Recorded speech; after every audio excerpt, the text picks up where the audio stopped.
ba ñu benn universitaire iranien moo doon def étude yan dëkk ci àdduna ñooy gën a doxal li yàlla santaane les valeurs musulmanes mooy dañuy jaawale ñun pays jullit ak pays yi nga xamante ni dëkk yi nga xamante dañuy doxale li yàlla santaane waaye ba ñu xoolee dëkk yi ëpp li ñuy yi appliqué dëkk yi ëpp li ñuy yi appliqué dëgg li yàlla santaane ci xaar ci jullit ci dëkku jullit dëkk jullit bi ci njëkk 45e la jël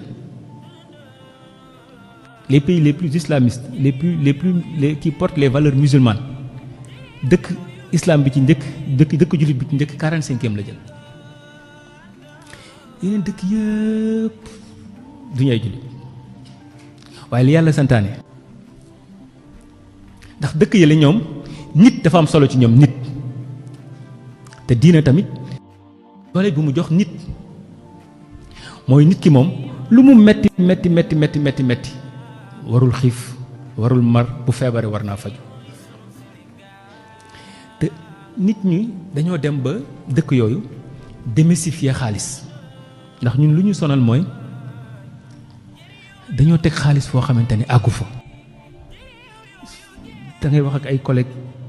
un collègue américain mu ne ma li ko gën a neex ci diine musulman mooy asaka